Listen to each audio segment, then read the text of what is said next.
Hare Krishna, the 72nd Shloka from the 18th chapter. The perfection of renunciation. Kachid etat shrutham partha tva yaikagrena chetasa kachid agnana sammohaha pranashtaste dhananjaya. O son of Partha, O conqueror of wealth, have you heard this with an attentive mind? And are your ignorance and illusions now dispelled? So Krishna is making sure that Arjuna understood everything and is making sure that his mind is clear now after reciting the complete Gita to him. Purport: the Lord was acting as the spiritual master of Arjuna. Therefore, it was his duty to inquire from Arjuna whether he understood the whole Bhagavad Gita in its proper perspective. If not, the Lord was ready to re-explain any point, or the whole Bhagavad Gita if so required. Actually, anyone who hears Bhagavad Gita from a bona fide spiritual master like Krishna or his representative will find that all his ignorance is dispelled. Bhagavad Gita is not an ordinary book written by a poet or fictional writer.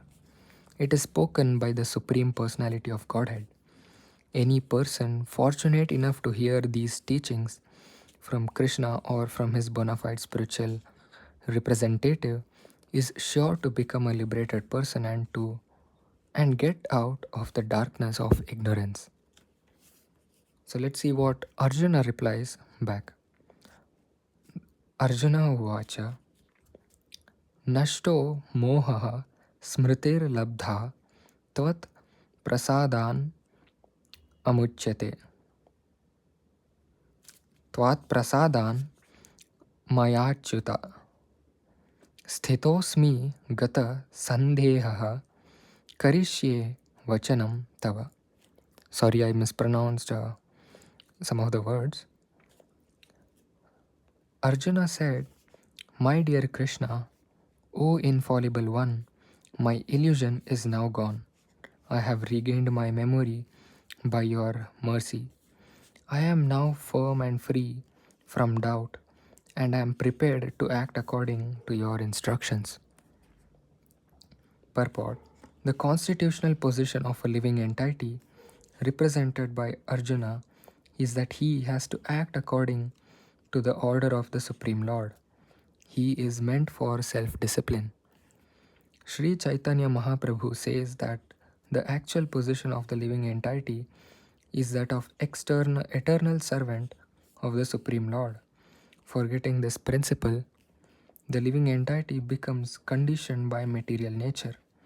But in serving the Supreme Lord, he becomes the liberated servant of God. The living entity's constitutional position is to be a servitor. He has to serve either the illusory Maya or the Supreme Lord. If he serves the Supreme Lord, he is in his normal condition. But if he prefers to serve the illusory external energy, then certainly he will be in bondage. In illusion, the living entity is serving in this material world. He is bound by his lust and desires, yet he thinks of himself as the master of the world. This is called illusion. When a person is liberated, his illusion is over, and he voluntarily surrenders unto the Supreme to act according to his desires. The last illusion, the last snare of Maya to trap the living entity is the proposition that he is God. The living entity thinks that he is no longer a conditioned soul, but God. He is so unintelligent that he does not think that if he were God, then how could he be in doubt? That he does not consider. So, that is the last snare of illusion. Actually, to become free from the illusory energy is to understand Krishna, the Supreme Personality of Godhead. and agree to act according to his order. The word moha is very important in this verse. Moha refers to that which is opposed to knowledge. Actually, real knowledge is the understanding that every living being is eternally a servitor of the Lord. But instead of thinking oneself in that position, the living entity thinks that he is not a servant, that he is the master of this material world, for he wants to lord it over the material nature. That is his illusion.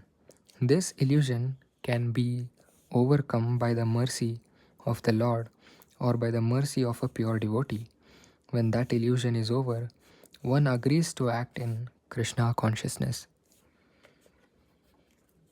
Krishna consciousness is acting according to Krishna's order. A conditioned soul, illusioned by the external energy of matter, does not know that the Supreme Lord is the Master who is full of knowledge and who is the proprietor of everything. Whatever he desires, he can bestow upon his devotees. He is the friend of everyone, and he is especially inclined to his devotee. He is the controller of this material nature and of all living entities. He is also the controller of inexhaustible time, and he is full of all opulences and all potencies. The Supreme Personality of Godhead can even give himself to the devotee. One who does not know him is under the spell of illusion. He does not become a devotee but a servitor of Maya. Arjuna, however, after hearing Bhagavad Gita from the Supreme Personality of Godhead, became free from all illusion. He could understand that Krishna was not only his friend but the Supreme Personality of Godhead, and he understood Krishna factually. So, to study Bhagavad Gita is to understand Krishna factually. When a person is in full knowledge, he naturally surrenders to Krishna. When Arjuna understood that it was Krishna's plan to reduce the unnecessary increase of population, he agreed to fight according to Krishna's desire. He again took up his weapons, his arrows and bow, to fight under the order of the Supreme Personality of Godhead. So, until the next last few shlokas, keep chanting Hare Krishna.